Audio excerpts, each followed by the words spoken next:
Hello everyone, very good morning. Welcome to my channel. Welcome to my another vlog. আজ 3rd September. এখন office যাচ্ছি আর অফিসের জন্য আমি রেডিও হয়ে গেছি। আসলে আমি সকাল সকাল ব্লগটা আমি শুরু করতে পারিনি আর দুদিন ধরে আমি কোনো ভিডিও করতে পারিনি কারণ বাবার শরীরটা খুব খারাপ ছিল। বাকিটা আমি পরে বলবো কারণ আমার অনেকটা দেরি হয়ে গেছে, আজকে ঘুম থেকে উঠতেও দেরি হয়ে গেছে আর যেহেতু রাত্রে অনেকটা রাত অবধি জেগেছি। তো চলো এখন অফিসের দিকে যাই। কী কারণে আমি ভিডিও দিতে পারিনি সেটা আমি পরে বলবো। একটা কথাই আছে না, দিনের শুরুটা যদি ভালো হয় তবে পুরো দিনটাই ভালো কাটে। আজকে সকালে ঘুম থেকে উঠতে আমার এতটাই লেট হয়ে গেছে যে আমি খুব টেনশনে পড়ে গেছিলাম। এখন অলরেডি 10:30 বেজে গেছে, আমি এখন অফিস থেকে অনেকটাই দূরে আছি। আজকে অফিসে আমার বার্থডে সেলিব্রেট করা হবে, তার জন্য কেক আনা হয়েছে। Happy birthday to you. Happy birthday dear Sumeksha. Happy birthday to you. College বা অফিসে দেখবে একসাথে পড়াশুনো করতে করতে, কাজ করতে করতে আমরা যে কখন একটা ফ্যামিলি হয়ে যাই নিজেদের অজান্তে।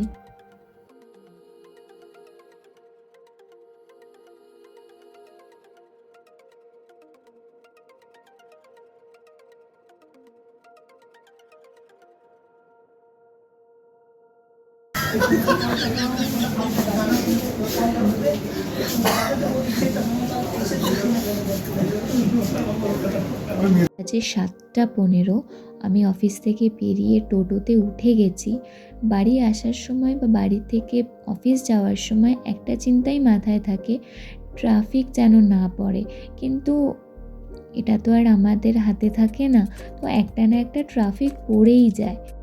পায়েল মোড়ে আজকে ট্রাফিকে দাঁড়াতে হয়নি, তবে এই পানি ট্যাঙ্কি মোড়ে এসে আবার ট্রাফিক পেয়েছি, কিছু করার নেই। তবে বাড়িতে ঢুকলাম অফিস থেকে, একটু দেরি হয়েছে আজকে, বাকি কাজ তো ছিলই। আমি লাস্ট অফিস গেছিলাম শুক্রবারে আর শনিবারে আমার জন্মদিন ছিল। শনি রবি সোমবার আমি অফিস যেতে পারিনি কারণ বাবার শরীর খুবই খারাপ ছিল, তো সেই জন্য আমি সেদিন অফিস যেতে পারিনি। আর যেটা আমি সকালে তোমাদের ভিডিওতে বলেছি যে আমি পরে বলবো কী কারণে আমি দুদিন ভিডিও দিতে পারিনি, এটাই কারণ বাবা এতটাই অসুস্থ ছিল।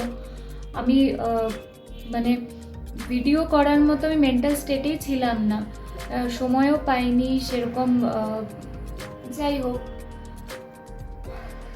হোক এখন এলাম, আজকের দিনটা ভালোই কাটলো, বাবাও এখন সুস্থ আছে। তো আজ অফিসে সেলিব্রেশন হয়েছে আমার বার্থডে, আমি নিজেই বার্থডের ঘর থেকে এখন অবধি বেরোতে পারিনি। তো চলো এবার ফ্রেশ হয়ে নেব। অফিস থেকে এসে কিছুটা সময় আমি এভাবেই রিল্যাক্সে বসি, আস্তে ধীরে তারপরে ফ্রেশ হই। একটা ছোট্ট ক্ল্যাচার আমি কোথায় রাখবো বুঝে পাচ্ছিলাম না, তো সেটা অফিস থেকে আসার সময় মাথায় পরে নিয়েছিলাম। পরে বাড়ি এসে দেখলাম ওটা পরেছিলাম, ওটা দেখেই হাসি পেয়ে গেছে। এবার কিছুক্ষণ বসে তারপরে ফ্রেশ হতে যাব। অনেকে থাকে স্কুল কলেজ অফিস থেকে এসেই ঝটপট ফ্রেশ হয়ে নেয়, আমি আবার সেটা পারি না।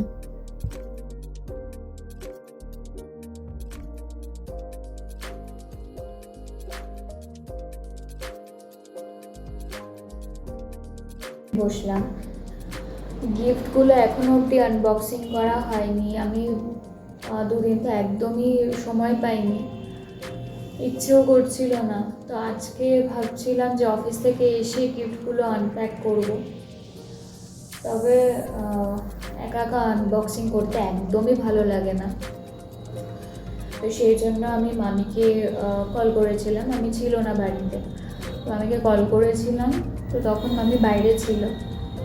দেখবো এখন একবার ফোন করে, যদি থাকে তবে মামিকে নিয়ে আনবক্সিং করে নেবো, নইলে ওভাবেই পড়ে আছে গিফটগুলো। আর গিফট প্যাক করা জিনিস বেশি দিন রাখতে আমার একদম ভালো লাগে না, কতক্ষণে খুলে আমি দেখবো। তো চলো চাটা খেয়ে তারপরে দেখি মামি কোথায় আছে। আমি মা আর মামি মিলেই আনবক্সিং করে নিই। জন্মদিনের পর ছোটোবেলা থেকেই এই টাইমটা আমার খুব ভালো লাগে, যখন গিফট আনপ্যাক করা হয়। তো এখানে কি কি গিফট পেয়েছি সেগুলো আনপ্যাক করছে মা আর মামি, আর আমি ভিডিও করছিলাম। তো এত ভালো লাগে। এই সময়টা না আমরা প্রত্যেকেই খুব বাচ্চা হয়ে যাই।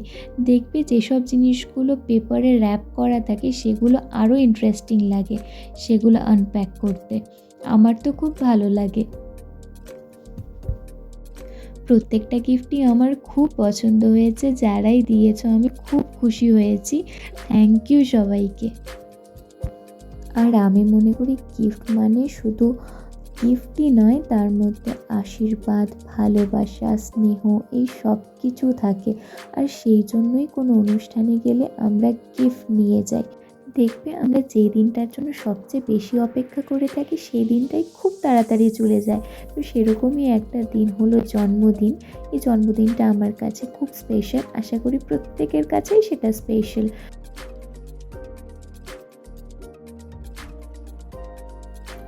এখন বাজে 11:30। তো আমি খেতে বসে গেছি। আজকে খাবারে ছিল ভাত, ডাল, অমলেট, পাঁপড় ভাজা আর একটা মিক্সড ভেজ। তো এই খেতে খেতে মায়ের সাথে বাবার সাথে একটু গল্প করা, এটা যেন সারাদিনের ক্লান্তিটাকে দূর করে দেয়। তাই এখন আমি আর ওপরে খাই না, এখন নিচে এসে বাবা মায়ের সাথে গল্প করতে করতে খেয়ে নিই। আর এই কাজটি না করলে আমার সারা দিনটাই বৃথা হয়ে যায়। এখন বাজে 12:10। আমার ডিনার হয়ে গেছে। ডিনার করে বাকি সব কাজ কমপ্লিট করে পাশের ঘর লক করে এখন এই ঘরে এলাম, এডিটিংয়ে বসবো। তো আজকে 2 দিন পর আমি এডিটিংয়ে বসছি। তো চলো আজকে হ্যাঁ একটু রাতে মানে একটা রুটিনের মধ্যে থাকলে যে ডিনার কমপ্লিট করার পর এডিটিংয়ে বসতে হবে, এডিটিংটা কমপ্লিট হলে তারপর ঘুমোবো, এই যে একটা ব্যাপার থাকে সেটা 2 দিন ধরে ছিল না। তো একটু কেমন কেমন লাগছিল 2 দিন। তো যেহেতু টেন্স ছিল আমি কিছু করতে পারিনি। যাই হোক, তো চলো এখন শুয়ে পড়বো। এডিটিংটা কমপ্লিট করে স্টার্ট করে ফেলেছি অলরেডি, 20-30% হয়েছে। বাকিটা করে ঘুমিয়ে যাব। তো গুড নাইট, টাটা।